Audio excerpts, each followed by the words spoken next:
ہم شرمندہ نہیں ہیں، انسانوں کو کپڑوں پہ نہیں تولا جاتا۔ آج کا میرا دیس کا مالدار اتنا فقیر ہو گیا ہے، اتنا چھوٹا ہو گیا ہے کہ وہ اپنا تعارف کروانے کے لیے 50 لاکھ کی گھڑی لیتا ہے، 6 لاکھ کا جوتا لیتا ہے۔ آج کی بیگم اتنی چھوٹی ہو گئی ہے کہ اپنے قد کو بڑا کرنے کے لیے وہ 10 لاکھ کا ہینڈ بیگ لیتی ہے کہ دیکھو میرا بیگ 10 لاکھ کا ہے۔ ارے میری بہن، تو 10 ٹکے کی بھی نہیں رہی اگر تو نے بیگ سے اپنے آپ کو بڑا بنایا۔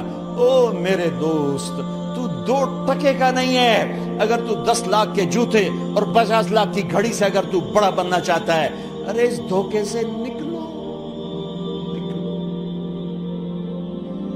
برینڈڈ برینڈڈ برینڈڈ، کہاں جا رہے ہو؟ جب تم اپنی ذات میں بے قیمت ہو تو رب ذوالجلال کی قسم، تمہاری گھڑیاں، تمہارے بیگ، تمہاری گاڑیاں، تمہارے بنگلے تمہاری عزت کو بڑھا نہیں سکتے۔ ابا جان، آج ہم خوشی سے بلند ہیں کہ ہمارے باپ نے بددیانتی نہیں کی۔ گھر میں تشریف لائے، کہنے لگے فاطمہ کچھ پیسے ہیں، میرا انگور کھانے کو جی چاہ رہا۔ بس فاطمہ رونے لگی۔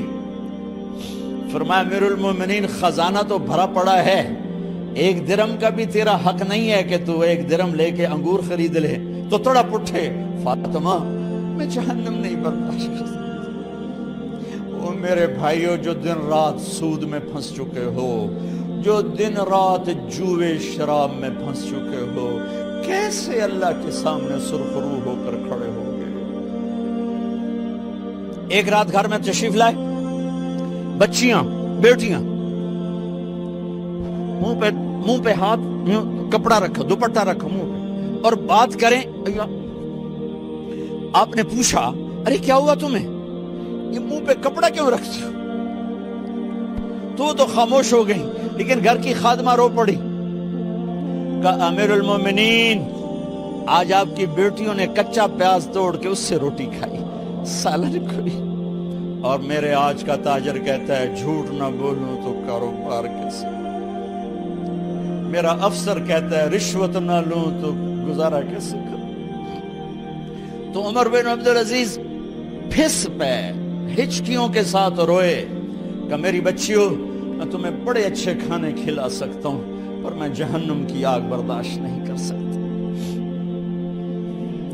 بھائیو، اس بندے نے اپنے آپ کو ذبح کر دی، اللہ کو راضی کرنے کے لیے ذبح کر دی، اپنے ذات کو، اپنے جذبات کو، اپنے احساسات کو۔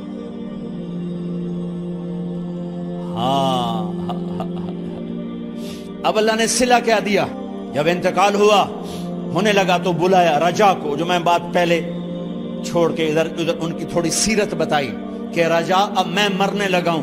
عبد الملک کالا ہو گیا تھا، ولید کالا ہو گیا تھا، سلیمان کالا ہو گیا تھا۔ یہ کیوں کالے ہوئے تھے؟ یہ بے نمازی نہیں تھے، بدکاری نہیں کرتے تھے، کسی کی طرف ان کی میلی آنکھ نہیں اٹھی کبھی۔ یہ ظالم تھے، ظالم ظالم، انسانوں کا خون پیا، مال میں خیانت کی، اس پر اللہ نے چہرے پھیر دیے۔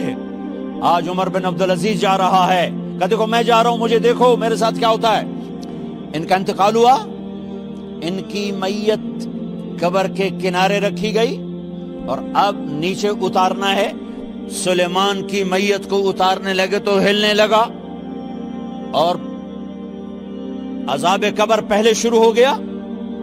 عمر کی میت کو جب قبر کے قریب کیا گیا، ایسے ہوا کا جھونکا آیا، ایک پرچہ ایسے لہراتا ہوا، یوں آیا، یوں آیا، یوں آیا، اور عمر کے سینے پر گر گیا۔ لوگ کٹھے ہو گئے، پرچے کو کھول کے دیکھا گیا تو اس پہ لکھا تھا بسم اللہ الرحمن الرحیم، براءۃ من اللہ لعمر بن عبد العزیز من النار۔ یہ پروانہ ہے اللہ کی طرف سے اس کے بندے عمر کے لیے کہ اسے جہنم سے نجات کی خوشخبری سنا دی جائے۔ آہا، مرنا ہو تو یوں مرو، اللہ ایسی موت دے دے. کہتے ہیں پھر میں نے ان کو قبر میں اتارا. جب قبر میں اتارا تو کیا دیکھا؟ میں نے کفن کی گرہ کھولی تو چہرہ قبلے کی طرف، اور یوں لگا جیسے 14ویں رات کا چاند قبر میں اتر آیا ہو. اور آخری بات کرتا ہوں، میرے